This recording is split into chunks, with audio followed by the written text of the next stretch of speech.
truth in journalism, where brave men and women gave voice to the voiceless. But then the corporations bought the journalist, poisoning the news that we are fed. With those tainted sources, all we ever ate was a steady diet of status quo.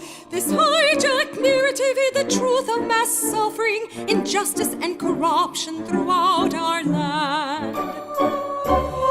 Status quo, status quo, status quo, status quo. To expose this shift to oligarchy came a band of honest journalists. They left the studio and hit the streets to give the microphone back to the people. From sea to sea, the people were empowered to share their truth. Their voices no longer stifled, reclaimed their power. Join the media revolution now. Hey guys, welcome. This is Jen for Status Coup. We have a lot of unfortunate news today, as it seems to go in 2020. Particularly devastating is the explosion that happened in Beirut, Lebanon today. The news is coming in as we speak. Things are being updated frequently. There's a lot of speculation out there. There's a lot of false news out there. There are a lot of conspiracy theories out there already. So we're going to go through what we kind of know so far, but really keep in mind that in situations like this, the information changes. Even from the most reputable news sources, we don't know what it will kind of evolve into until all of the facts are in. So I already saw some people in the comments speculating that this was, an attack or a bomb or something like that. People have been speculating on the internet for quite some time. Some people thought this must be an atomic bomb, a small one, a small nuclear explosion. So from what we know right now, it wasn't. It wasn't a bomb. I'll get into what it possibly is, but let's wait for some more people to come in. Let me, for now, check out the chat. Yes, so Carrie says around port. It was, yes, indeed, around the port. The pictures and images are just unbelievable. What you see from people who are reporting on the ground in Beirut, and even everyday people who are uploading their videos, their photos from what happened and the aftermath. A father trying to hide his young son in the midst of this. All of us can think about our children or our grandchildren and just what we would feel in that moment, and kind of scrambling to do anything possible to keep them safe. And this, of course, came without warning. And there are a lot of casualties. Right now, I'll show you in a second. The New York Times is doing some pretty good reporting right now, keeping kind of a live update page where they change the information as more information comes in. So we'll check out the latest casualties, the latest death count. There are, unfortunately, a lot of deaths from this incident, and it's just scary. So my thoughts definitely go out to the people of Beirut and Lebanon, and we'll definitely be keeping an eye on this. There's actually, and I'll show you her tweet, if you guys all know Rania Khalek, who does great reporting, a great independent reporter. Well, she's living in Beirut right now. So she shows kind of the aftermath of what happened to her place. Thankfully, she wasn't actually in her place at the time due to a prior power outage. So thankfully, she wasn't injured simply because there had been a power outage and she was away. I can't even imagine what would have happened if she had been there. So if you think about it, definitely send some good words to Rania. Yeah, so people in the chat are saying it looks too small of an explosion for a nuke. Yeah, it was not a nuke because, for one thing, it was smaller. People online were saying, oh, because there was a mushroom cloud, it must have been a nuke. But we know that other kinds of explosions can cause a mushroom cloud. It's not just nukes. And we also know that electronics with a nuke would have been wiped out. So the fact that people are uploading photos and videos is a good sign. I am by no means an expert on nukes. I am by no means an expert on any of this at all. So I'm going to be relying on New York Times and other expert reporting to kind of go through this. Just a few reminders before we fully get started. Smash that like button if you haven't already. The reason we ask you to smash the like button is because it gets YouTube to show this stream to more people. So the more kind of activity they see going on a stream, the more likely they are to show it to others. So definitely smash that like button, share the stream on your social media.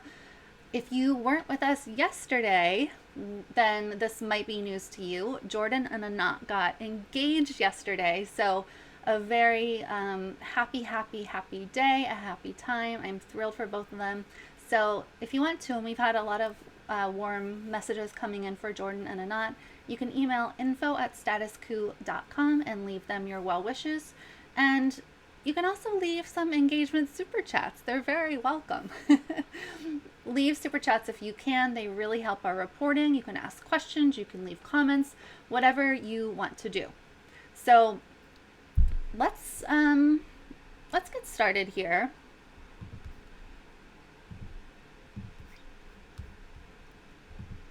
Let me refresh this New York Times page because they have, as I said, been updating it frequently. So this was last updated 4 minutes ago.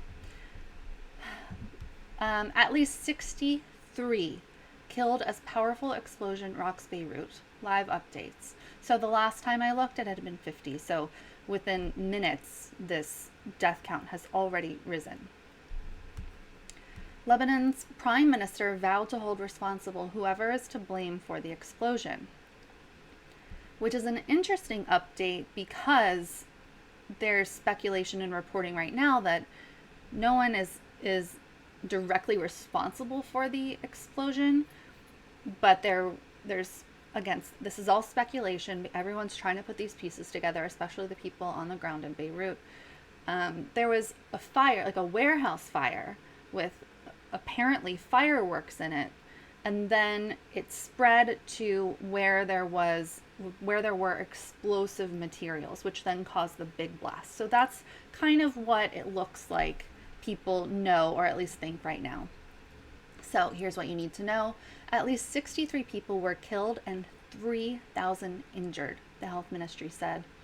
Explosive materials were stored at the blast site, and the disaster may have started with a fire at a warehouse. A smaller explosion was followed by a much larger one. A major hospital was left unusable after damage that injured dozens of patients and visitors. The explosion hit the waterfront near several important buildings. The blast stirred memories of war in a city that had been relatively calm in recent years. Assessing the toll, a political party waits to learn whether it was malice or neglect. So the word is still out. And I want to caution everyone who might be on social media, who might be on Twitter, and I know you guys already know this, but it's disturbing seeing so much misinformation and so many conspiracy theories being passed around in the midst of this. There are certain people who kind of hop on to terrible incidents and try to take it over and just spread things out of malice just because they can, or just because they think everything is a direct attack from whoever it might be. And I would really look to trusted news sources in this case. And yeah, we give the New York Times and friends a lot of crap a lot of the time because of the type of reporting they do or the lack of reporting they do. But in cases like this, they do vet the information that they're putting out. It doesn't mean they're the end-all be-all. They can certainly be wrong. And we might never know exactly what happened, as is the case with a lot of incidents like this. But just be really cautious in who you listen to in the coming days, and especially today as the story kind of shakes out. I'll show you a little bit of this. I actually haven't watched this video myself. Videos capture aftermath of deadly blast in Beirut. Hopefully there's no ad.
So let me pause this so it doesn't continue.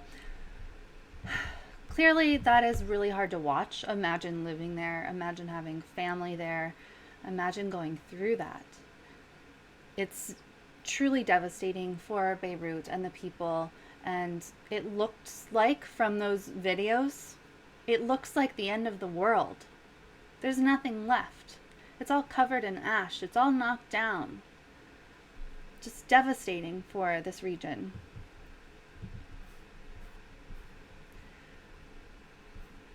Let's see here. We've already talked about the fact that 63 people to this point, and I'm sure that number will rise, have died, and 3,000 suffered injuries.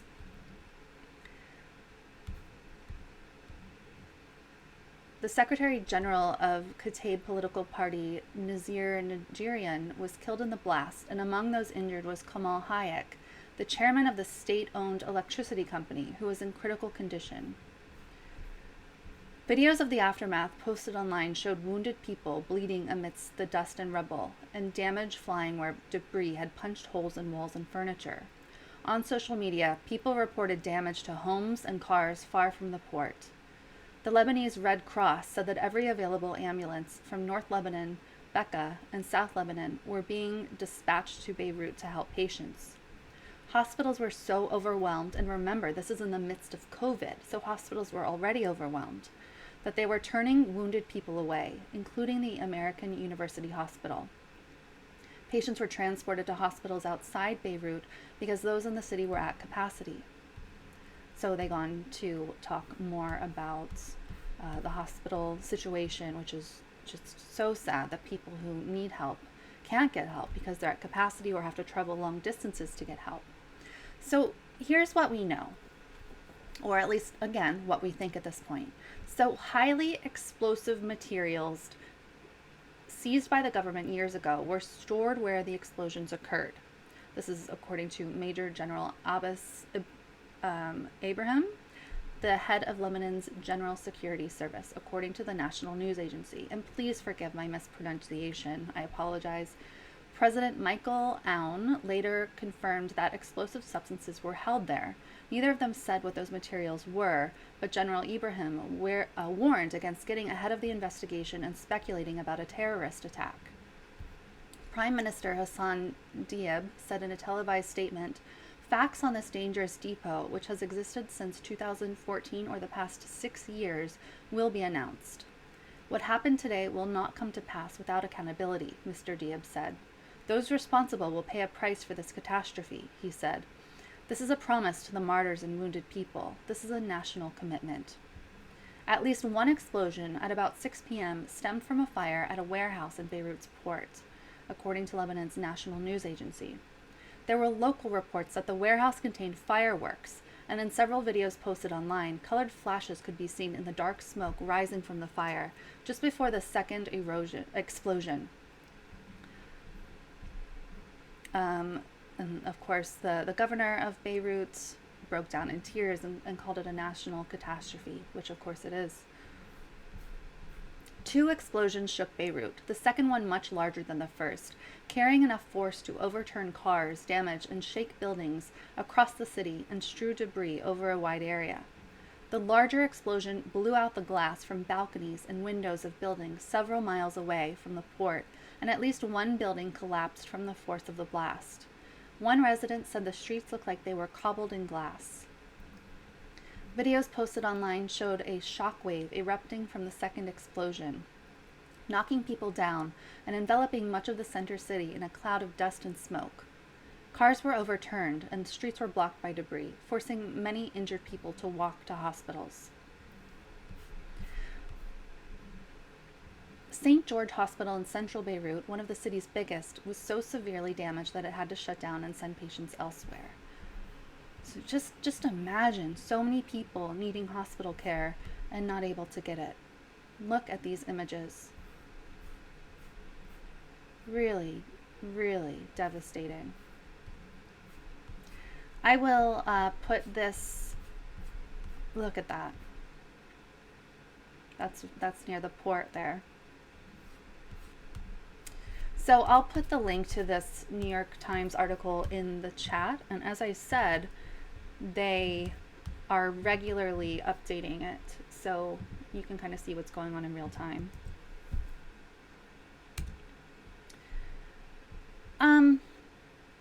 What I have to say about this is just, we don't truly know what happened. We have some facts that are starting to trickle in.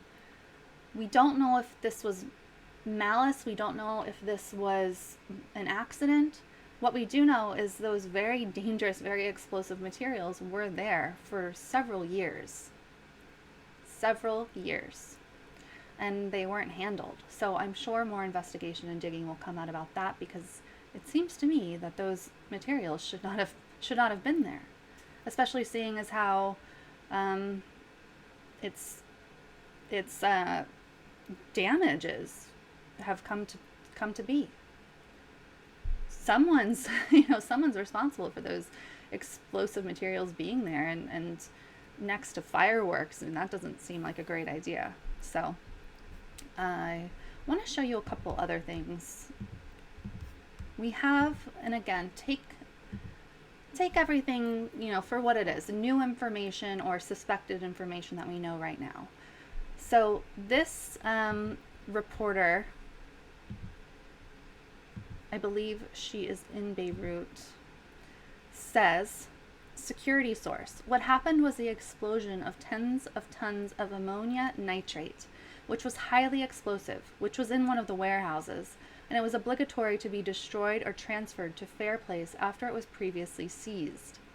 The explosion was caused by a fire that broke out close to the dangerous warehouse. So I don't know how trustworthy that is. This is a news anchor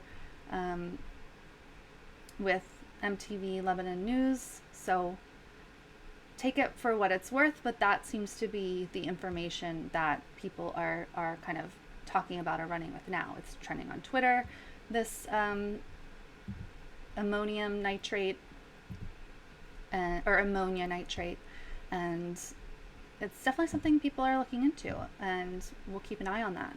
To kind of bring it home, as I said before, a lot of you know and love Rania Khalek and her reporting, her great independent reporting, and she was in the midst of this. And she tweeted earlier this morning, there was a massive explosion in Beirut, Lebanon.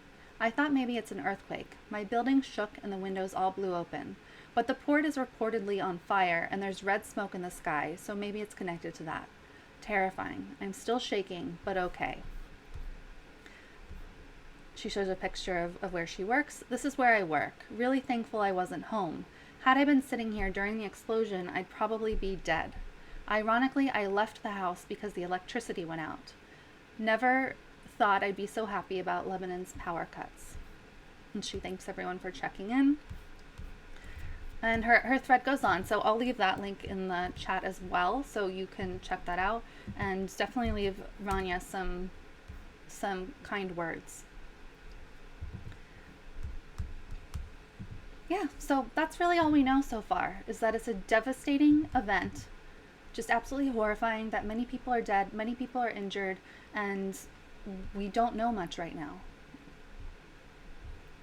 Let me go ahead and look at the super chat.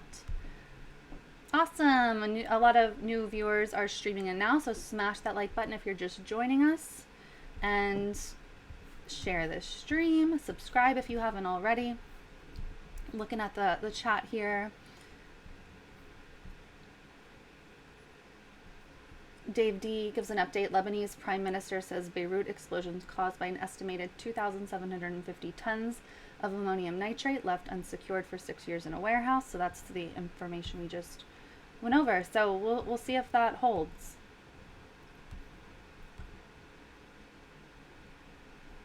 Carl Knight, $10 in the super chat. Will Jordan maintain his hard-edged journalism even though he's hopelessly in love? Haha, love you all.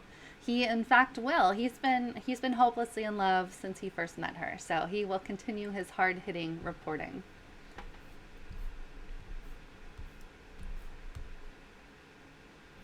Scrolling. I always feel bad when I have to scroll through everything because I feel like I make you guys wait. Okay. So definitely thoughts go out to Beirut, to Rania, to everyone. Get rid of this.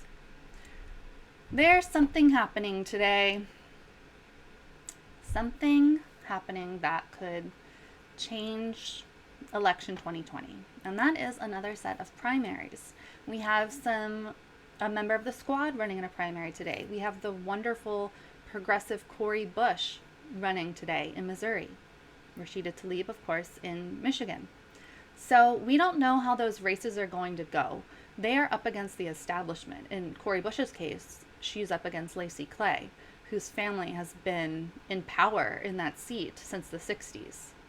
So she's up against a lot, but you also have to keep in mind that Cori Bush this time around, she's more known. She has some great endorsements that she didn't have the first time. She's raised a lot more money than she did the first time. When it comes to Rashida Tlaib, she now has national name recognition. The woman, a councilwoman who was in her spot before Rashida, she's establishment. Rashida barely took the lead in that race. But it's looking like it might be different this time because now Rashida is known. She's a famous and popular member of the squad. So we'll see if her district really comes out for her. I'm kind of on pins and needles. And definitely if we get any surprise wins today, if Rashida or Cori end up winning, I'll be going live again to cover that. So this is out of CNN, just to kind of give you an overview of what's happening today. So primaries in Michigan, Kansas, and Missouri. 6 things to watch Tuesday. And of course, Ilhan Omar's primary is next week, next Tuesday. Michigan Rep. Rashida Tlaib, a founding member of the squad, is being challenged by one of her 2018 rivals, the moderate president of Detroit City Council. In Missouri, Representative William Lacey Clay, a longtime incumbent, is defending his seat in a race with progressive activist Cori Bush, whom he defeated 2 years ago. And Missouri is also holding a vote for a ballot initiative on whether to expand Medicaid, which advocates say would provide insurance to more than 230,000 additional people. So let's scroll down and find the squad. Progressive congressional candidates have built on their successes from 2018 during this hectic primary season, defeating Democratic incumbents in Illinois and New York. On Tuesday, though, they will be playing defense in Michigan's 13th district, where Representative Rashida Tlaib is facing challenge from one of the candidates she beat in a crowded primary 2 years ago, Detroit City Council President Brenda Jones. Tlaib narrowly won the 2018 primary, a 6-way contest with less than a third of the vote. This time out, it is a head-to-head race, and all of the other candidates from 2 years ago are backing Jones, who actually won just ahead of Tlaib, a smaller concurrent contest that year to finish out the term preceding Tlaib's now famous arrival on Capitol Hill. But a lot has changed since the 2 years were last on the ballot, since the 2 were last on the ballot. Tlaib and her squad mates are national political stars and have the financial backing that comes with it. She has also deepened her connections in the district and, during the worst of the coronavirus in Detroit, effectively turned her campaign apparatus into a tool for checking up and sending help to residents. Jones entered the race relatively late, toward the end of March, and announced in early April that she tested positive for COVID-19. Her campaign, hobbled from the start, has struggled to raise money and only launched its first television ad last week. The primary in Michigan comes a week before Minnesota's, where Representative Ilhan Omar is also running her first race as an incumbent. Both Jones and Omar's opponents have accused the freshman lawmakers of forsaking their home districts in pursuit of national profiles. That message fell flat in New York when it was leveled against AOC in June, where she, of course, won. A progressive challenge in Missouri. After falling short in 2018, Cori Bush is challenging 10-term incumbent Representative William Lacey Clay in Missouri's 1st congressional district for a second time. The Clay family has held the St. Louis seat since 1969, when former Representative William Clay Sr., one of the founders of the Congressional Black Caucus, first entered Congress. His son, who is favored to fend off Bush again, won the nomination 2 years ago with nearly 57% of the vote, a clear victory, but not strong enough to discourage Bush and her allies. A registered nurse and ordained minister who became a leading activist in Ferguson, Bush is better known in the district and has raised more money this time around. She has the backing of Bernie Sanders, who did not endorse in 2018, and Justice Democrats, the progressive group best known for backing insurgent leftist Democratic primary bids. But Clay hasn't stood still since the last election. Last year, he co-sponsored the Green New Deal resolution written by Ocasio-Cortez and Massachusetts Senator Ed Markey. He has also argued on the campaign trail that with so much devastation and doubt amid the coronavirus pandemic, his experience in Congress should appeal to new voters. And it goes on with a quote from Clay. Bush, in turn, has spoken out about her own struggles. I am the people that I serve, she says, and sought to cast Clay as a political fixture that needs changing. I'm running to serve the people of Missouri 1, Bush tweeted last week. Lacy Clay is running to protect his family's dynasty. So it goes without saying, if you live in either of these women's districts, definitely go vote. However you need to vote, go vote. Everyone needs to vote, for these progressive candidates who are really up against a scary and powerful establishment.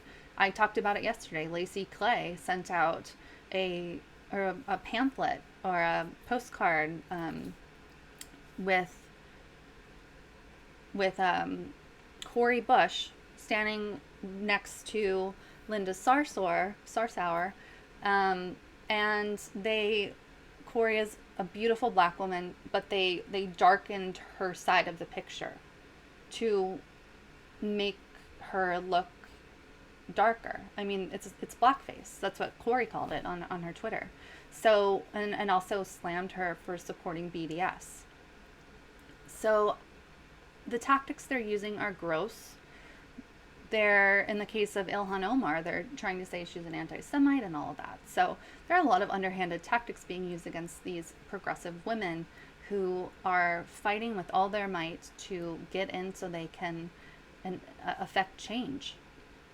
And I think it's important that even though a lot of people are really devastated about Bernie Sanders and the national election, the local elections do matter. And, AOC pulled off an amazing victory 2 years ago. And so did Ilhan Omar. So did Rashida Tlaib. These women are powerful. I'm hopeful, personally, that Cori Bush is able to join the squad because she'll make a great member. And I think it comes down to policy. These establishment Dems, like Lacy Clay, pretending to support the Green New Deal just to kind of try to win votes, because the establishment Dems see the writing on the wall. They know they have to start supporting some progressive policies if they want to get votes. But I don't know. I can't get into his brain, but looking at his past and his history and his policies, he's no progressive. Cori Bush is the progressive. Let's take a look at her policies. This is on Cori Bush's page, and specifically her page on the issues. So you can look at this yourself. I'm not going to go through the whole thing. I'll put it in the chat. But she is truly a woman of the people. And that's why it's even harder for her to win. The establishment doesn't want everyday people to have seats in Congress, even though that's what it's supposed to be, people representative of the body of this country. So Cori is quoted here as saying, "I fight because I know what it's like to live paycheck to paycheck, to be burdened with student and medical debt, and to live day to day in St. Louis, where poverty is violence, crime is rampant, and our unhoused community grows daily. We need a champion for policies that will affect residents of Missouri's First directly. I am that champion. I'm running because you deserve better. I'm running because I am the people I serve." So her policies are great, truly progressive policies that I'll pop here in the chat. Same goes for Rashida Tlaib. If I'm being honest, I wish Rashida Tlaib had a more well-rounded campaign website, but that's okay, I guess. I wish she got more into her policies, but her policies are good in my opinion. So if you are in either of those states, any of those states, if your state is voting today, then please do your part and get out and vote. It really does matter, even if it feels like we have absolutely no power because we truly don't live in a democracy. This is where it can happen. We can sometimes win. We can sometimes have good things. Not often, but sometimes.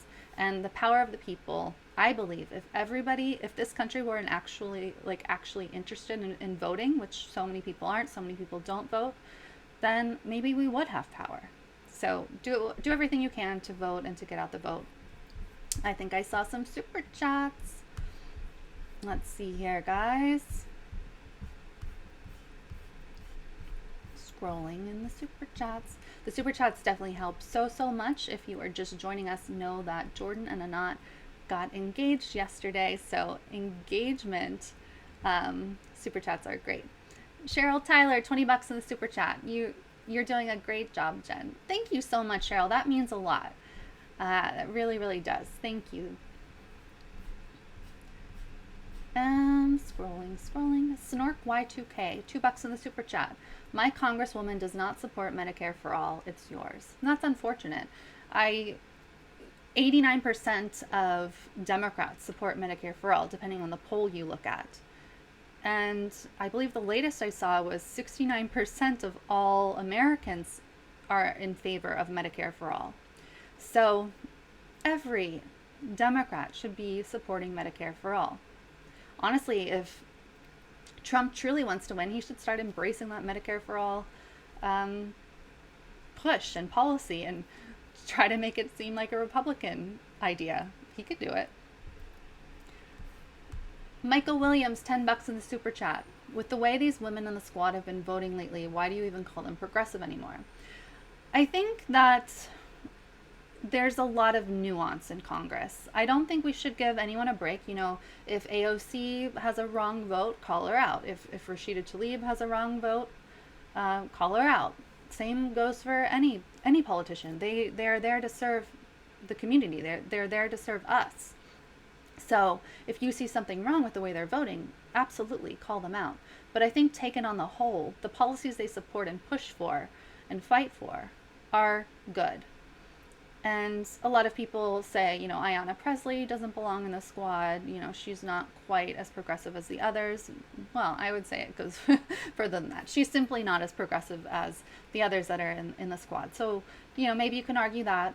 But I truly don't get the people who are down on AOC lately. I think she's still very progressive and she's done good things. I think she needs to do more things like joining Sunrise Movement camping out in front of Nancy Pelosi's office.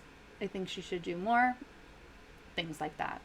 Rashida Tlaib is kind of a badass in my opinion because she was the one who booed Hillary Clinton and then got in so much trouble for it. But she doesn't care. She's going to call out the people who need to be called out. And I truly think she's a fighter. Ilhan Omar, you know, they don't always vote together. They don't always vote the same way, and that's okay. And no one is going to always vote the way you want them to vote. No one, not even Bernie. And I think sometimes that's okay, and they just need to be pushed, and they need to hear from the community. So that's why I say they are progressive. It's okay for there to be nuance. People talk about the purity test, but I really think it's more about we are pushing for important policies. So the Biden wing doesn't want us to push for anything. They just want the status quo. They don't want change at all. That's different, in my opinion, than being okay with nuance. It's okay for people to have differences of opinion and to vote differently than you would. And that will happen no matter who is in office. So it's okay. You know, we all do what we think is best. All right, guys, keep those super chats coming. Share this stream. Thank you, Andy. $5 super chat sticker. I love the stickers. I always say it. They're so great. I have an apology to say that I meant to say at the top of this. So yesterday, and I truly do apologize for this, and I had a couple of people call me out in the comment section after the live stream yesterday. So yesterday I was talking about statistics related to 49 and younger and like the boomer age. So what I was talking about was a recent polling, like at the end of July, that was saying, like the poll question in particular that I was talking about said, who do you wish, had won the Democratic primary? And again, this was at the end of July, so it was very recent. And among 49 and younger, the answer was still Bernie, even though Bernie hasn't been in the race for quite some time. Young people, and yes, I'm calling people younger than 49, young people. And I even think, the older I get, the more I think that my image of like what old is it changes as I get older. So anyway, the younger segment was voting or was in favor of Bernie. The older segment and boomers, etc., were in favor of Joe Biden, and by far, like dramatically in favor of Biden, which is no surprise. So I made the horrible mistake, and I truly take it back. It was incredibly insensitive of me. It was completely inelegant of me. I said, it's looking, I said something like it's looking good for, the future once boomers die off, which now that I was called out on it and held to account for it, clearly that's horrible. It's a horrible thing to say. For one thing, there are so many wonderful boomers. I know and love so many wonderful progressive boomers. I think what I was thinking, or what I intended to convey, is that statistically, boomers are simply not as progressive. They're just not. And statistically, younger sets of people are more progressive. They just are. So that is a fact. But saying it'll get better once boomers die off was horrible. And I really, really, really apologize. I'm so sorry. So I'm learning and growing. I'm always, happy to be called out when I mess up. And I love all of you boomers. I really, really apologize if I hurt your feelings. So, love you all. I'm so sorry. Oh my goodness. Jacqueline DeBlue, 50 pounds in the super chat. She says, hello, lovely Jen. You're doing a great job. Not wanting to sound patronizing, of course. Great content. As conspiracies go, by the way, do you think they were right about the end of the world? Certainly feels like it. Well, that's interesting that you bring that up, because yesterday I fell into this rabbit hole, or last night. I usually fall asleep reading Reddit and just falling down rabbit holes of like true crime and unsolved mysteries and conspiracies and all kinds of wacky stuff. For whatever reason, it like soothes my soul to just read weird things. As far as the end of the world, it's so historically, it just doesn't happen. They've been predicting the end of the world since the world started, and it's always clearly been wrong. We're still here.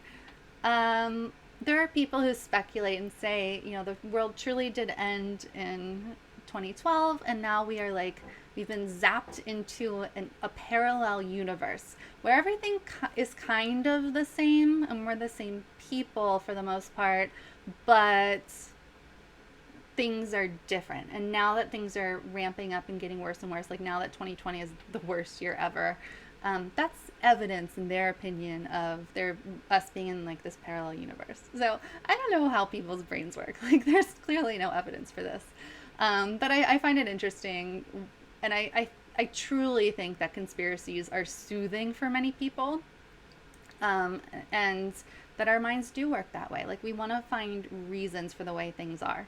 But I also yesterday fell into a rabbit hole where a group is predicting that some major event is going to happen on September 5th. Everyone in that it's its own subreddit, and everyone in that subreddit disagreed on what was going to happen on September 5th, but I don't know. And then you have all of these weirdo preachers and people who constantly predict the end of the world and are just wacky and get their cult to follow them. So I don't know if there's one in particular that you're talking about, let me know, because I'm definitely interested in reading about it. But I think I've heard actually from my therapist said she thinks that the reason things are happening this way is like we're ready for a rebirth in a way where it's so bad right now. Everything is just horrible, but we're going through this cycle that's going to lead to better things. So I'm going to choose to believe that one. It's soothing to me to think that we could all come out of this and it could be better. Who knows? So keep those super chats coming. Anthony asks, have you watched the show People of the Earth? Lizard aliens disguise themselves as humans and abduct people. I haven't seen that, but I've definitely seen the claims that, you know, the elites are all lizard people and stuff like that. So, Cryptician says, in other words, Jen, there are a lot of nutters who think massive breakdowns in societies is the equivalent to the destruction of the earth. I mean, yeah, you can put it that way too. So let's keep going here before I babble away. This is really serious. Obviously, a lot of things that I'm going to be talking about are serious, but I have an update on Senate Majority Leader Mitch McConnell is leading. Let me move forward on something else. So I have an update on Breonna Taylor and an update on George Floyd, both of those cases. And these are disturbing updates. In one case, in Breonna Taylor's case, it's cops refusing to answer questions and in fact walking out of a committee hearing yesterday, not answering questions that they're supposed to answer. In another case, and I apologize, this is going to be the Daily Mail, but they are in fact the ones who got the exclusive additional police body cam footage of the moment George Floyd was arrested. So I'll be going through both of these things. Let me make sure. Yeah. So this is ABC News. Louisville's top cops refuse to answer questions on Breonna Taylor case. Louisville's top police officers walked out of a committee hearing on Monday, refusing to answer questions amid an ongoing investigation into the city's handling of the case of Breonna Taylor, a young black medical worker who was fatally shot by plainclothes officers. Louisville Metro Police Chief Rob Schroeder and the city's Chief of Public Safety, Amy Hess, left the hearing without answering queries from city lawmakers on Monday, citing a pending lawsuit against the police department and the city. The officials had agreed to testify before the Government Oversight and Audit Committee about the city's response to ongoing protests over Taylor's death. It was the first scheduled hearing related to the Metro Council's investigation into Mayor Greg Fisher's administration and its handling of the large-scale protests that followed the 26-year-old woman's death. Attorneys for Schroeder and Hess argued that they couldn't answer the questions due to a federal lawsuit filed Thursday by the American Civil Liberties Union of Kentucky and the NAACP. It names Schroeder, Mayor Fisher, Louisville Metro government, and the police department among the defendants. If we are compelled to proceed today, and we're here voluntarily and prepared to proceed, the law requires it be done in a closed session, David Guarnieri, an attorney for Hess, said. Schroeder's attorney, Joey Clausing, made a similar argument, saying a testimony in open court this early on the case could jeopardize the officer's defense. He, Schroeder, has been named in a 47-page civil rights lawsuit, which I haven't even had the opportunity to talk to him about, Clausing said, noting that the suit came in late Thursday night. He's just not been named in his official capacity. He's been named in his individual capacity as well. To have him be compelled to testify here today would be in contradiction to the statutes that have been promulgated by our legislature, he added. The 4-hour hearing was supposed to focus on how the police department handled protests in the wake of Taylor's death in March. They should have written Taylor's murder at the hands of police. But the attorneys claimed there was too much overlap between the topics on the hearing agenda and those mentioned in the excessive use of force lawsuit. After their departure, council members voted 10-1 to issue subpoenas to compel the officers to testify. Then it goes into more background information on Breonna Taylor's murder. And, of course, Breonna Taylor's murderers have not been brought to justice. As of now, only one of the officers, Brett Hankinson, was fired. That was back in June, amid intense pressure from the public. John Mattingly and Miles Cosgrove, the other officers involved, were placed on administrative reassignment, so they are still working. Civil rights activists say all 3 men should be charged. Clearly, justice is not being done in Breonna Taylor's case. The fact that cops wouldn't answer questions is not surprising at all. It's just yet another bump in the road towards justice. It's yet another thing that cops do when they're trying to hide something and when they want to get away with it. But of course it's disappointing. It's, putting salt on a wound. It's truly not fair. And as they say, life isn't fair, but we fight for justice and we expect justice. And with Breonna, who had plans, her Aunt Bianca, Jordan interviewed her Aunt Bianca, they had plans to travel. Breonna was an EMT. She had plans for her career. She had a boyfriend. She had a great, loving family. And that was taken from her by police who now won't answer questions. Of course, they're citing legal reasons why they can't due to the lawsuits. They're trying to play the victim, when in fact they are not the victims. They are the perpetrators of violence, of murder, of wrongdoing. So I really, it's encouraging to see so many celebrities now, like Jada Pinkett Smith recently removed all of her posts and images on Instagram and only put, justice for Breonna Taylor photos and images and graphics there instead to try to bring awareness. Beyonce has written letters to the powers that be in Louisville. Her sister has as well. And I don't know what's going to happen next. They are out there marching every single day, every single night in Louisville. They are organizing. Jordan and I were there. We saw the passion these people have. So I think the public has to keep pushing and shouldn't stop fighting for Breonna. I truly think that the fact that Breonna is a woman is something that initially held off recognition of her case. It wasn't until after George Floyd's death, and I believe after Ahmaud Arbery's death, that Breonna Taylor's story finally started being shared on social media, even though her family and friends and community have been trying to push it out. It finally took off. And we the people, have to show the cops that this is not acceptable. We're not going to let them get away with murder. So this story, the murder of Breonna Taylor, we're definitely going to stay on it. Jordan and I are going to stay on it. It's unbelievable that cops can go in and just murder someone for something she never did. They're doing, investigations. Well, why is it taking so long? She was murdered on March 13th. What's there to investigate at this point? We're in August. Horrible. And just as horrible, more information continues to come out about George Floyd's murder. Let me pull that up again. This is the Daily Mail, but they happen to get the exclusive body cam footage. So I will show you the Daily Mail today, as I usually do not, because they are typically not really the best source of news. So, exclusive. These ads.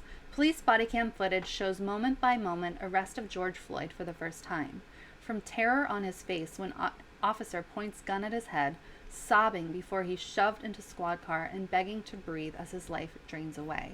And they put a content warning here, which is a good idea. This is very triggering, emotional, disturbing content. The terror on George Floyd's face as a rookie cop points a gun at his head while he sits in his car can be seen today for the first time. DailyMail.com has exclusively obtained video from the body cams of officers Thomas Lang and Alex Kung, who were part of Floyd's fatal arrest on Memorial Day in Minneapolis. Floyd died after Officer Derek Chauvin kneeled on his neck for nearly 9 minutes on May 25th. The tapes show in detail how Floyd begs, "Mr. Officer, please don't shoot me, please man," before the struggle that ended with his death. It also shows how Floyd resisted as the cops tried to force him into the back of the squad car, telling them he suffers from claustrophobia and anxiety. The video begins with Lane knocking on Floyd's car window with a flashlight, and once Floyd opens the door, Lane pulls out his gun and points it at Floyd's head. Floyd, 46, begs him not to shoot, saying, "I'll look at you eye to eye. Please don't shoot me, man. I just lost my mom, man." He sobs as the officers pull him out of the car and handcuff him, as his ex suggests he was undergoing mental problems and was afraid of police. After the struggle to get Floyd in the cop car, he is suddenly on the sidewalk with Chauvin's knee on his neck. Floyd says he can't breathe over and over, and he calls for his mama, but his voice slowly gets weaker as his life drains away, even saying, "I'll probably just die this way." Very emotional words there, very emotional points as they pulled out some things from the video they obtained. One thing that really stands out to me is that his ex noted that he was likely undergoing mental problems and was scared of police. So there are a couple things here. Him being scared of police is no surprise at all with the way that police in general treat black people. This black man, I don't know his whole history, but he likely had reason to fear the police his whole life. Whereas a lot of white privileged people, even those who don't recognize their privilege, see the cops as good guys who are going to come rescue them and help them. That's not a privilege that black people in this country have, because police are often racist scumbags. And some people would argue that they are all racist scumbags. And it also, this line that he was undergoing mental issues, and that, bears out with him talking about his claustrophobia and anxiety. The calls to defund the police often include calls to not always send police out in every situation. Imagine if a mental health worker had been able to maybe go with one cop or something, look into this counterfeit bill situation, talk to him as a person, and then when it's noticed that he's having claustrophobia and anxiety and mental health issues, there's the mental health expert who's there to work with him. This doesn't end in murder in that situation, and in so many situations across the board. This has been tested in communities, and it works. So police don't need to be militarized. Police don't need to get all this funding, which increases and increases every year in a lot of these cities. They need to get way less funding. They need to be demilitarized. They need to take their role seriously as a defender and protector of the people. They are there to serve and protect. They're not there to murder black people for no reason, constantly. They're not there to arrest black people for no reason, constantly. Clearly, there are people out there who are suffering. There are people out there who maybe have done something wrong, but could be easily talked down and things corrected. There are domestic situations that could benefit from social workers or mental health workers or whatever. Police don't need to be called in for every little thing. They escalate things. That's what they're trained to do. There's a whole culture of escalation and violence and danger for black people and other people of color. So let's continue here. Body cam footage from 2 cops accused in the murder of George Floyd is revealed exclusively by DailyMail.com today, and it shows rookie officer terrifying Floyd by pointing a handgun at his head and another callously picking a pebble from the squad car tire just inches from the dying man and seconds before he draws his last breath. Picking up a pebble. This officer, who was standing by as Chauvin was murdering this man, took the time to pick up a pebble that was next to his precious car and didn't care at all or do anything at all about the man, the human being, the life next to him that was dying. That is just callous, disgusting, and disturbing. Floyd resisted as the cops tried to force him into the back of the car. Again, he said he suffers from claustrophobia and anxiety. So transcripts from the videos were released in mid-July, but a judge in Minneapolis had ruled the video could only be viewed in the courthouse, meaning few people have had the chance to watch the powerful images. But the footage has now been leaked to DailyMail.com, so the world can finally see the tragedy of Floyd's last minutes as the cops were mindless of Floyd's anguish. The footage includes more than 18 minutes from Officer Alex Kung's body cam and 10 minutes from Officer Thomas Lane. They were the first 2 cops to arrive on the scene after a complaint that Floyd had attempted to pass a fake $20 bill to buy cigarettes at Cup Foods. I will play some of this. I'm not going to play all of it. I will give you the link, of course. Again, a warning if this will be disturbing to you, which it should be, or if you'll be triggered, then don't watch. I see your hands. Stay in the car. Let me see your other hand. Let me see your other hand. Both hands. Put your hands up right now. Let me see your other hand. Put your hand up there. Put your hand up there. Hands on the wheel. You can see that he's already, the cop is already escalating things. George Floyd is trying not to escalate things. He's trying to figure out what he's supposed to do. He's having anxiety because of the cop pointing a gun at his face. Go. Hands on the wheel. Walk in the car. Put your foot back in.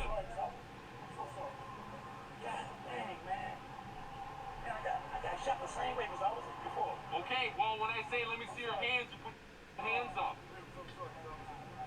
You got him? George Floyd even says that he's been shot in the same way before. The cop doesn't care.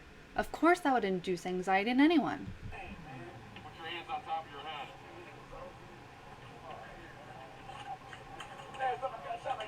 Hands on top of your head. Hands on top of your head. Right now.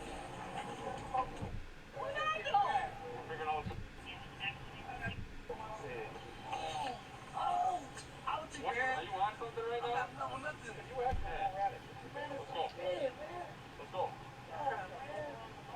Yes. Yes, I was just moving earlier. Let's go. All right, let me keep on going. This is a little better now. Keep walking. Okay. No, let me get to the car. Let's get to the car, man. Come on. Oh, man. God, oh, man.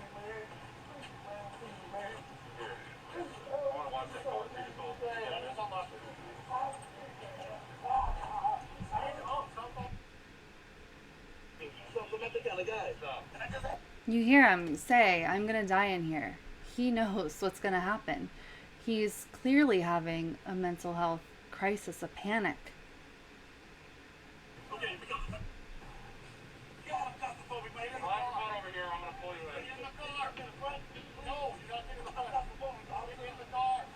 man, okay?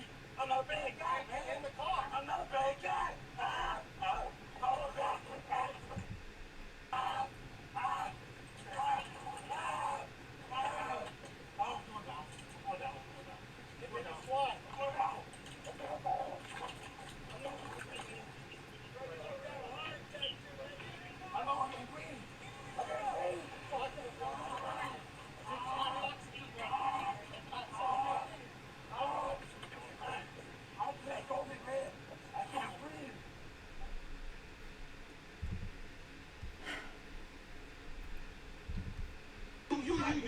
You think that's okay? There are clearly no words to even say about that. It's these cops are monsters. How can you hear a man clearly telling you that he wants to cooperate, but he's having a mental health issue. He's having panic, claustrophobia, and anxiety. He's been previously shot this way before. His mother just died. He's pleading with you. Now, if this were a white businessman, let's say, dressed in a suit, white middle-aged guy or young guy or whatever, would this have happened in this if the man acted exactly the same way? Of course not. It wouldn't have happened that way. It's because George Floyd was a black man. And this is the way he'd been treated his whole life. He knew he was about to die. No one should have to live like that. No one should have to live with that fear. I don't care if the $20 was counterfeit or not. I don't, who cares? This is someone's life. This can't keep happening, and it's happening all over the country. We will keep up with what's going on with George Floyd's case. There's just, I don't understand how humans could treat other humans like that. Let me pop this link in the chat for you guys.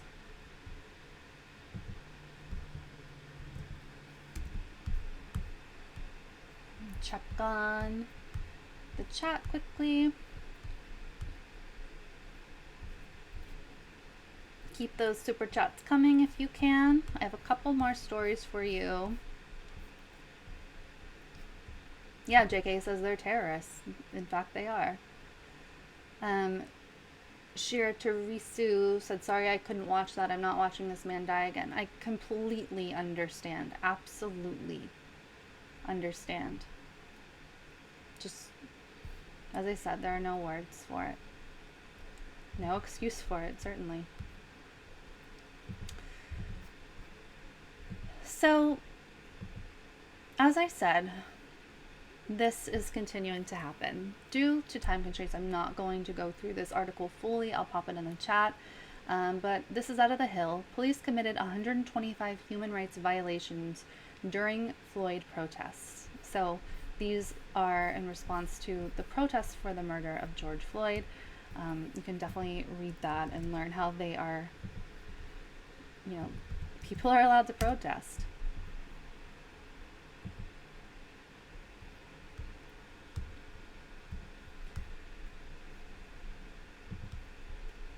The next story is kind of goes along with that one, with the murders of George Floyd and Breonna Taylor. This is kind of showing you what Black people in this country go through. So, Son of Asada on Twitter posted this video, which looks like it originated from Joshua Rodriguez. Aurora PD terrorized a Black family at gunpoint after they mistook their car for a stolen one. They had no reason to run the plate in the first place. This is racial profiling. And this is another video that will be disturbing. There are children who are handcuffed, having to lay face down on the blacktop of this parking lot. Children. And there was no reason to pull them over, to pull this family over. Again, another trigger warning for this video. It's very disturbing. Look at the innocent young girl wearing a crown. This might have been must have been a happy day for her. She's just being a child, wearing a princess crown or a queen crown, and this family was going about their life. And then these asshole cops, I'd say more words, but I don't want to get us YouTube demonetized or taken down.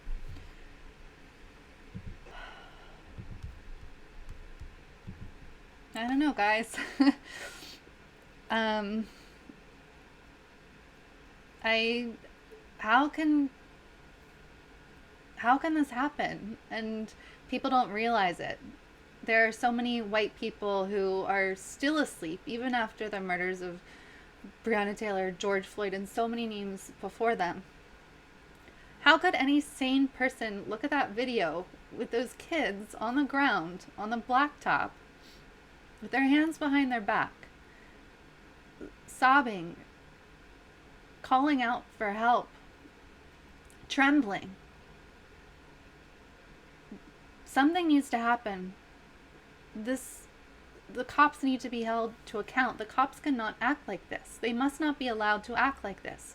We have to push with everything we have. We have to have people still out in the streets protesting. Don't let the protest die down. Don't let these people get away with this. Thankfully, from what I know, no one was injured in this instance, but there's mental pain too. That's going to stick with these kids for the rest of their lives. Think about when George Floyd was saying that he was scared, that he'd been shot like that before, that he knew he was going to die. Now think about how these children that were just put on the ground by the Aurora PD in Colorado, how are they going to view police? They're not going to view police as those who come help them. They're going to view police as the terrorists they are. This will stick with them forever. This will stick with that mother forever, who most likely wasn't just sobbing for herself. She was sobbing for those children. She knew. And these cops, a racist might look at this video and say, oh, the cops are asking them how they're doing. He asked the kid how he was doing, so that's okay. They were being nice. No, they weren't being nice. They had children with hands behind their backs on the blacktop in the summer. Not that that detail matters so much, except for it's freaking hot. They weren't being nice. They were being disgusting, terrible racists. And that video needs to get out everywhere. It's hard to watch. It made me cry. We have a sick, sick country. And we all have to do whatever we can to make it better. Let me check in the super chat.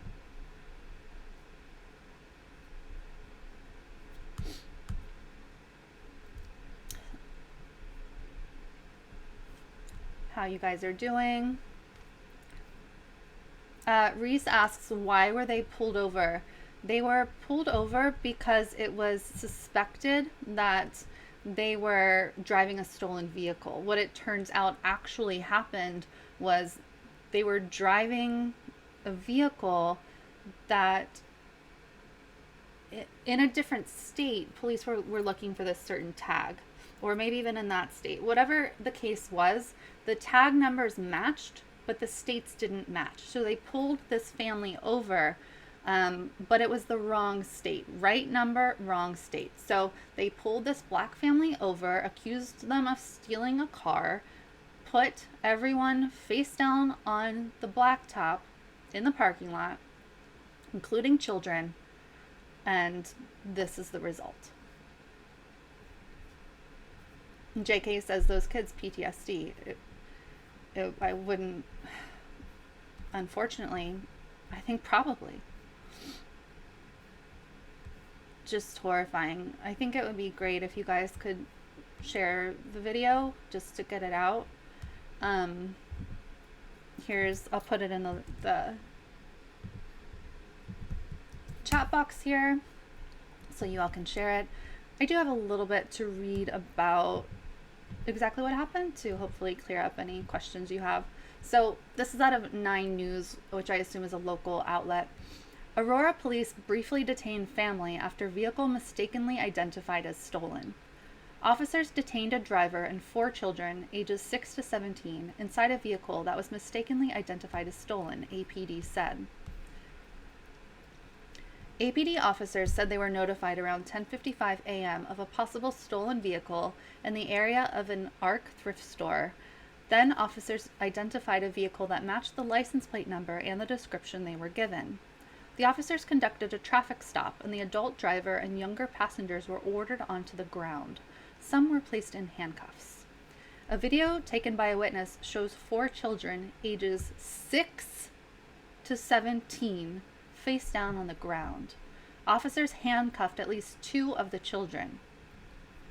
Brittany Gilliam, who identified herself as the driver, told 9 News she had taken her nieces, younger sister, and daughter to get their nails done, and when they realized the salon was closed, they got back in the car. That's when she said police surrounded their car with guns drawn. APD said a motorcycle with the same license plate number. So if it was a freaking motorcycle, how could they say it matched the description of the vehicle? She's in a van. He's like, something about the car being reported stolen, Gilliam said. And I'm like, this happened months ago. You guys cleared it. We got to pick up the car the next day, the very next day. So I'm not understanding what's going on. Gilliam said her car was stolen back in February, but was found the next day.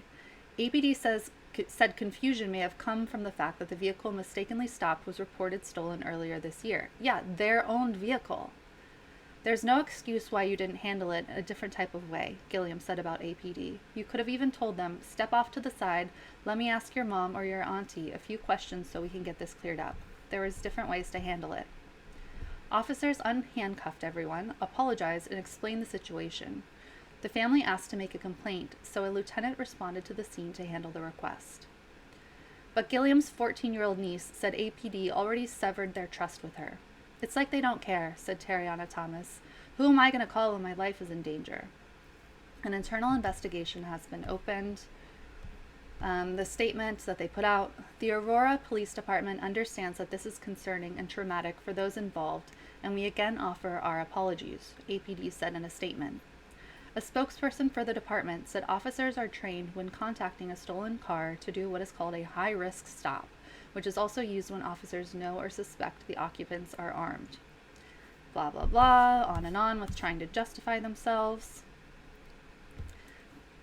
Kevin Smith, who's a former police officer who is now a professor at Metropolitan State University of Denver, said the officers were following protocol but could have acted a little quicker to get the children off the hot concrete.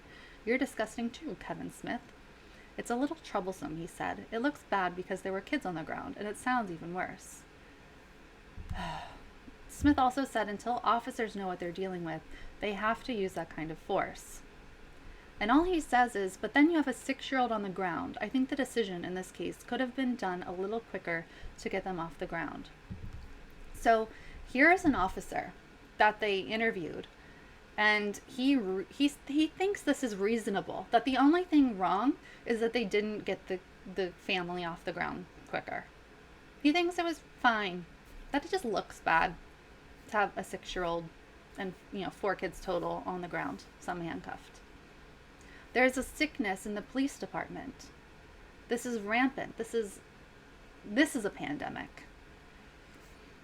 I hope more comes from this case. I hope that family sees some justice. It won't be enough after having traumatized the children in the family and the mother.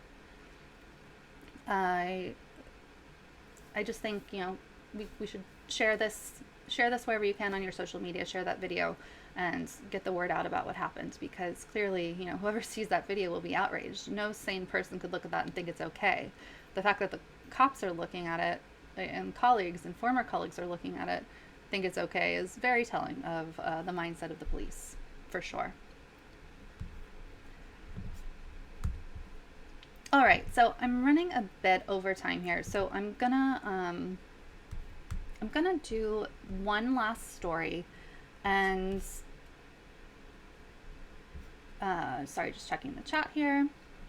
One last story that will be no surprise to anyone.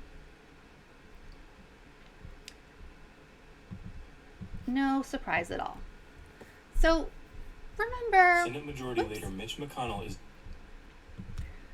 Remember back when we were all kind of hopeful that we could unseat Mitch McConnell by way of Charles Booker.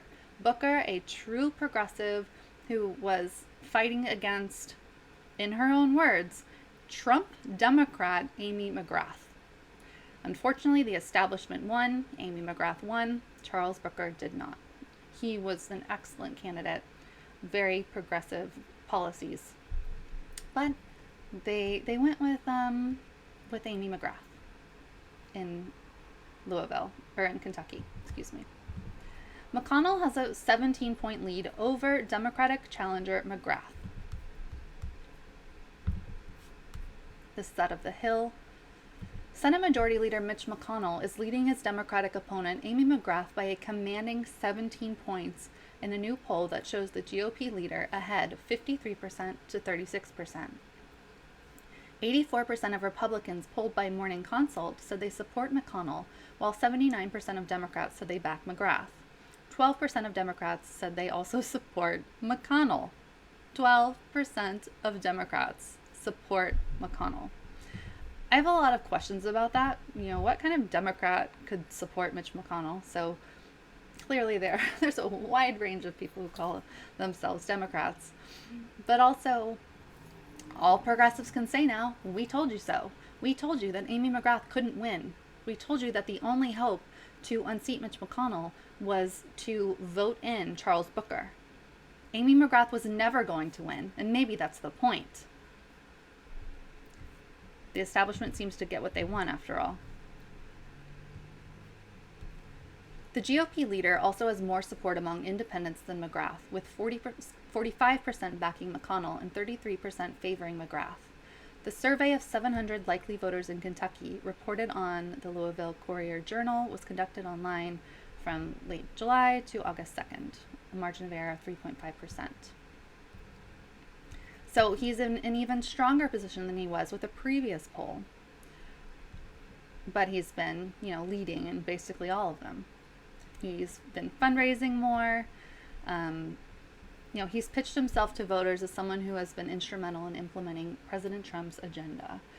So there's not much to say about this, except, once again, we told you so. We told you that Amy McGrath had no chance, that she was not a good candidate. And that's what these Biden-wing Democrats do over and over again, is they push and support the most centrist people they can, the people who are least likely to bring actual change, the people who are least likely to stand for the people. And in this case, it was so clear that Amy McGrath could never win that you have to wonder if that is the point, that Mitch McConnell would indeed keep his seat. If you were watching last month when Jordan did an interview with Bianca Austin, who is or was Breonna Taylor's aunt, she mentioned that Kentucky Democratic Senate nominee Amy McGrath had not even reached out to Breonna's family. If you are someone who is trying to win a seat, why wouldn't you're in a very high profile, in the same state as a very high profile case that's important to so many people, and you're supposedly a Democrat. So Amy McGrath, why didn't you actually reach out to Breonna Taylor's family? Why didn't you reach out to protesters? Charles Booker was there. Charles Booker was reaching out. Amy McGrath couldn't be bothered. In fact, one of the protesters there when we were in Louisville told us that Amy McGrath drove by and waved one day, because every day they gather at this one central park area in Louisville. So Amy McGrath, she could only manage to drive by and wave. And previously she'd been interviewed on why she hadn't been active with the protests or hadn't attended protests. And she said she was busy. Like, how is this woman elected? She's got nothing. Her policies are nothing. She has nothing going for her at all. It's baffling how she won, except it shouldn't be baffling, because that's what happens in these races. The establishment wins out, establishment Dems win out, and in the end, Republicans and Democrats are on the same team. So let's have a listen of what Bianca Austin, Breonna Taylor's aunt, had to say about Amy McGrath. Has Amy McGrath, who just became the Democratic nominee, been in touch with your family? No, Amy McGrath couldn't even say Breonna's name. Congratulations to her win, but I don't think she's clueless about Breonna's place. I don't think she know anything at all, to be honest. She's never reached out to your family? Never reached out. As of today. And obviously Charles Booker has been. Yes. So Booker, he's been down here. We've been in contact with him multiple times. He's been supportive of the family. What does that say to you, that a Democratic candidate is speaking up for Black Lives Matter but can't make the phone call? Yeah, it speaks for itself, don't it? It just speaks for itself. It's just genuine, you know what I mean? You can tell who's genuine and who's not, so. Has, All right, guys. So, as I've been doing, let's end with you asking me whatever questions you have. You can leave some super chats. make it fun. It's of course just really, really sad the way that Amy McGrath is allowed to kind of seize. Well, she was allowed to seize the Democratic nomination, and she's not going to win Mitch McConnell's seat. So, in the end, we probably could have expected this. We should have expected this. We've had so many disappointments. But I truly thought, Charles Booker had a chance. So, a huge, huge disappointment. And I'm sure to Breonna Taylor's family, as you heard from Bianca, Amy didn't care. Amy didn't reach out at all. Charles Booker did several times. And he was there. He was present. And that speaks volumes about what someone's character actually is. So I see we have some super chats. Thank you guys. Let me scroll until we find them.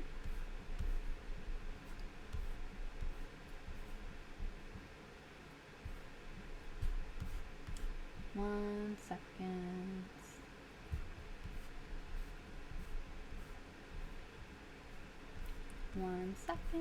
Takes forever to scroll. John Kemper, $5 in the super chat. Thank you so much, John. That helps us so much. Wonderful. Jacqueline DeBlue with a 10-pound super chat sticker. The super chat stickers make me so happy. I always smile when I see them. They're super cute. The one thing YouTube's done that's good.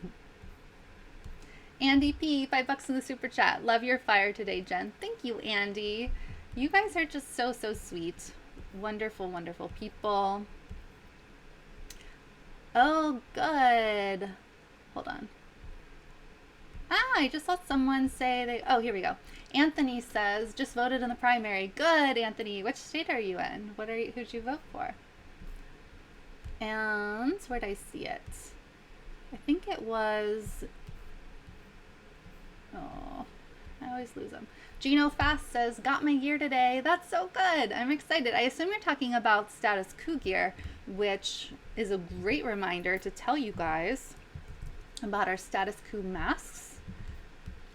If you haven't gotten yours already, definitely grab one. You can order them in a bunch. Oh my goodness, my computer's freaking out. A bunch of different colors. Gray, coral to match Jordan's coral shorts that you guys all love so much. Green, white, light blue, red, purple. So get a Status Coup mask in your style. They are great, and about half the money goes to us to help support our reporting. So I'll put that link in the chat so you can grab your mask and other stuff. There are t-shirts, beach towels and wall hangings and posters and stickers and phone cases. There's a ton of stuff in the store. Super fun. And great prices. Carl Knight, $10 in the super chat. To make it fun, what are some of your favorite comedies? My favorites are Airplane and Airplane 2.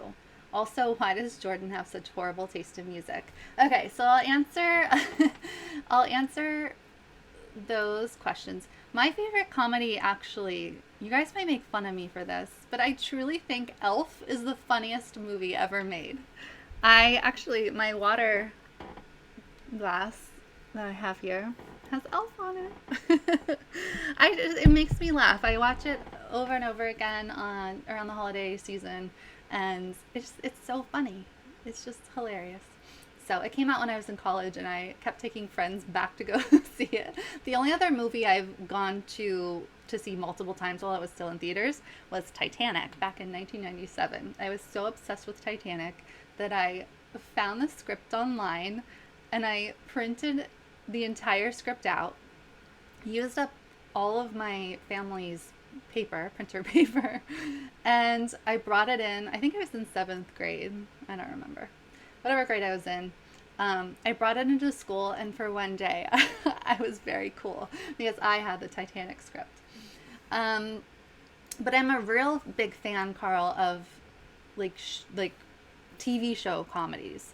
I think 30 Rock is hilarious, just super funny. I love I'm actually watching right now Arrested Development, which I had never watched before. So now I'm on season 5. Like, Netflix kind of did some weird stuff with season 4 and 5, but I still like it. It's funny. What else do I like? No, there's a bunch of really good comedies that, obviously The Office. Everybody likes The Office. We watch Parks and Rec. Like, all the latest good comedy shows we've watched. And so the second part of your question is, why does Jordan have such terrible taste in music? I don't think he has bad taste in music. I wasn't a fan of Third Eye Blind, which you guys know is Jordan's favorite, until, we all know that one song, but Third Eye Blind came out with a new album probably like 2.5 years ago or whatever. And Jordan played it for me, and I was into it. It was good. So a lot of people make fun of Third Eye Blind, but I think it's good. Yeah, and I wasn't into it. I'm not like a music connoisseur. I personally love Lana Del Rey. I think her music is just very soothing to me. And I actually just bought her, or on Audible, I have Audible credits, her new spoken word poetry. So, very cool. Anyway. Cryptician, can you tell us what the origin of the term progressive comes from and how it was initially intended to represent the supporters of what is known as the progressive movement? That's a great question, and I think that's something I want to look more into, because I noticed yesterday in an article that was talking about Cori Bush, they labeled her as a liberal. And in my opinion, liberals are like, they're the normie Dems, they're the Biden wing, and progressives are the progressive wing. They're the true leftists, the Bernie wing, and even people further left than Bernie. And in a lot of countries, Bernie isn't even like that super left. So I don't know where the term progressive comes from, but I do know, and even in polling, they only separate it by like, they don't put progressive in there. They only put like liberal in there in the polling a lot of times. So people have to categorize themselves as like, they can't categorize themselves as actual leftists. They have to categorize themselves as like a liberal, which it's disturbing to me, because it means that pollsters and certain news outlets and people haven't caught on yet that we don't see ourselves as liberals. We see liberals as one of the big problems. CH335H34D, I don't know how you remember that username, says, I second that. I love your reporting. If I didn't just get laid off, I'd contribute more. Oh, we really appreciate you. I'm so glad you're a viewer. If you guys haven't subscribed yet, subscribe to this channel. We're trying to get to 100,000 subscribers. Oh, it's hard to keep up with these chats. Oh, Tim, yes. Okay, so Schitt's Creek, he says Schitt's Creek is the funniest show to come out in the last 30 years. I 100% agree with you. I think that show is priceless. Eugene Levy and Dan Levy are so funny. I can't remember her real name now. The sister, why am I blanking? Well, she's my favorite, so I don't know, I can't remember her name. It's gonna bother me. Let me look it up. Schitt's Creek cast. Annie Murphy as Alexis is so funny when she goes, "Ew, David." I just think it's hilarious. And I have loved Catherine O'Hara for so long. She in Beetlejuice, I was obsessed with Beetlejuice, the movie, when I was little, and I just thought she was so cool. And of course, Home Alone, super hero of my childhood. She's great. The whole cast is fantastic. Anthony says, Third Eye Blind, saw them front row in Detroit. You'll have to tell Jordan. He'll be so excited. Jacqueline DeBlue, 10 pounds in the super chat. Arrested Development is great. My classic ones are Frasier and Monk. Any thought? Please don't criticize. I would never criticize you, Jacqueline. You're an angel sent from heaven. In my opinion, everything you do is perfect. I've never watched Frasier. I kind of get, so I'll embarrass myself. For whatever reason, I like The Real Housewives, Don't make fun of me, guys. And when Camille Grammer joined Real Housewives of Beverly Hills, and then that whole, like, Kelsey Grammer divorced her, and it came out that he, like, pushed her to do the show so she would have something to do while he was, like, tarting around with this stewardess. So I was actually about to watch Frasier around that time, and then I was like, no, screw you, Kelsey Grammer, Team Camille.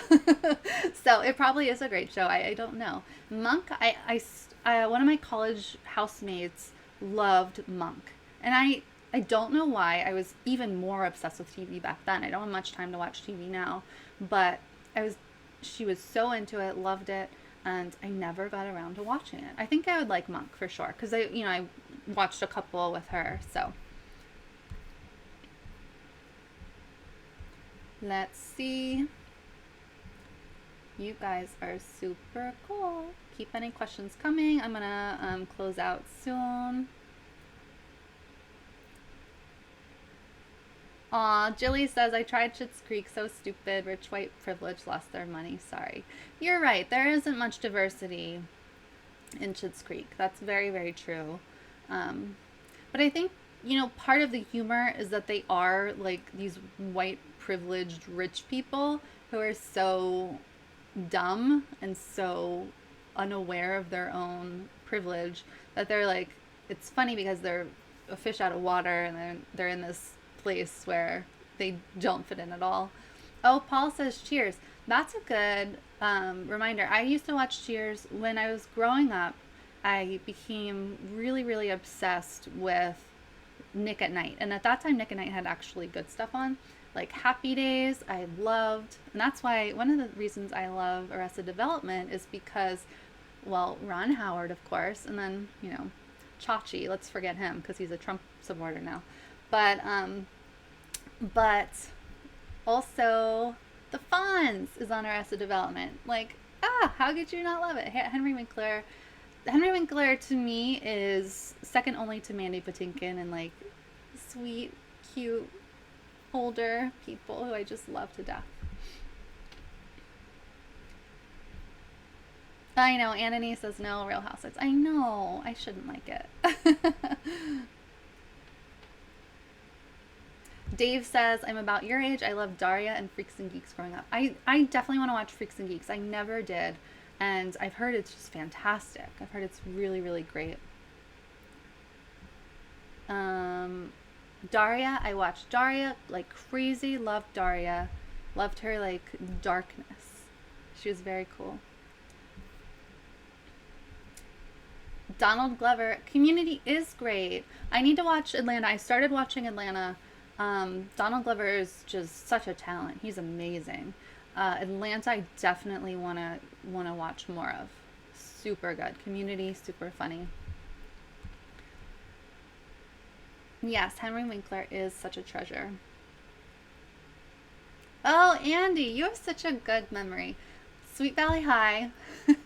I was obsessed with Sweet Valley High, and when I was younger, Sweet Valley Twins, and they even had middle school books for a while, but it was like I would go, my grandmother would take me and I'd get all the new books and just read constantly. Loved Sweet Valley High. I thought Jessica and Elizabeth were just so great. They were so pretty and great, and they had all these things they were going through, but they were still perfect. I, of course, identified with Elizabeth the most because she was a reporter. She investigated things. So even back then, she was one of my, along with Nancy Drew, one of my inspirations. And even as an adult, like, I sold my entire Sweet Valley High collection in college probably because I needed money. And then I was so sad not soon after that I bought a lot of Sweet Valley books on eBay. And then I sold that one as an adult. And then I got sad again. So I bought another like huge lot with a ton of books. So I can't give up my Sweet Valley.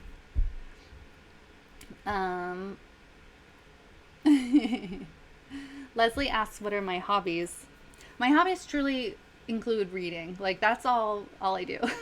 When I was growing up, I did ballet, tap and jazz, so that was my big hobby. Unfortunately, in college, I was going to be in this ballet performance, and I got injured, so I never returned to dance. Makes me really, really sad.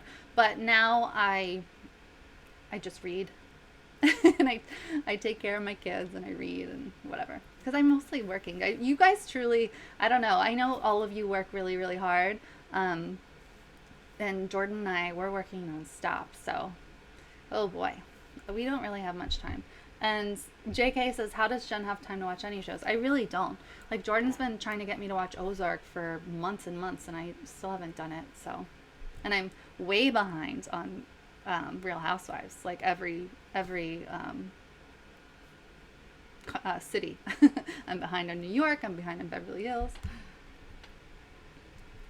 All right, guys. Oh, Annie says, used to read Babysitter's Club. I also loved them. All right. I have to go. I'm going to eat dinner. Don't forget to join as a member if you have the means to. And grab your status Coup mask so you can be cool. Oh, George E, $5 in the super chat. I started watching the superhero show Black Lightning, I don't know, on Netflix today. Nina Turner is in episode 1 as herself. Oh my gosh, I haven't even heard of that, but I'm a total Nina Turner stan, so that I will definitely look for. And someone else, where did it go before I truly sign off? Someone mentioned Firefly somewhere, but I want to say I am a huge a huge fan of Firefly. I used to think, like, I used to live and breathe Joss Whedon. Buffy was such a favorite growing up. I aspired to be like Buffy and save the world. And I still love Buffy. It's wonderful. And Firefly, definitely not enough episodes. So glad we got the movie. Dollhouse. If you guys haven't watched Dollhouse, another Joss Whedon show, that's really cool. Eliza Dushku, she's great. Carl Knight, $5 in the super chat. As far as ballet is concerned, who do you like more, Martha Graham or Merce Cunningham? You know, I wasn't trained on Martha Graham, but I was always kind of interested. Actually, I've never heard of Merce Cunningham. I feel bad now. But yeah, Martha Graham, we just didn't have that style. My ballet teacher was actually, his name was Dan Kaiser, and he was in, I can't remember which ballet company he was in, but one of the big ones, I think probably New York. But as a child, he used to travel around. He would like dance with Wayne Newton and like one of the presidents. So I was fascinated with him. He was a great teacher. All of his brothers were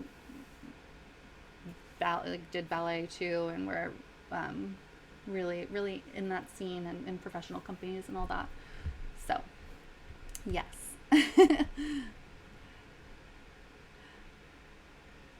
Okay, Paul, that's a great question. So Paul asks, from a woman's perspective, how problematic is Joss Whedon? This makes me really sad. I have a Joss Whedon book. This shows you what a dork I am. Okay, a Joss Whedon book and a Joss Whedon like action figure. That's what a dork I am. And then I, of course, learned about some of the not so good stuff about Joss Whedon. I used to think, he was a fan of women and women's empowerment, and I thought he was one of the good guys. Like he had Buffy and he had Eliza Dushku, but since I've heard that Charisma Carpenter was like killed off of Angel because she was pregnant, and that I find disgusting. I've also heard of some weird, I don't remember all the details, so I won't say too much, but some weird stuff involving women that weren't good. So makes me really, really sad. What is the question? Someone asked a question. Jacqueline, I'm sorry. Joss Whedon is, well, now he's a movie guy, but he did a bunch of shows. Buffy, Angel, Dollhouse, Firefly, as Michael filled you in on. And then now he's in movies like The Avengers. I am a nerd, Michael. There's no hiding it. All right, guys. I love you so much. I've been streaming for almost 2 hours again. And yeah, Cryptician, Jacqueline, you'll be badly disappointed when you learn more about Joss Whedon's attitude towards women. It makes me really, really sad. So I, of course, got that stuff, my book and my figure, pre-knowing about those things. So now I don't do anything with him. Okay, love you guys. I will be back tomorrow too. I'm a little, with this, we have a hurricane on the East Coast. I think it's past me already, but it's heading up the coast. So depending on how it looks, Jordan and Anat might take longer coming back. So I don't know. I might be live. Well, I'll definitely be live tomorrow. I might be live Thursday too. I told Jordan, don't get too used to me being the one doing the live streams. So anyway, love you guys. Bye bye.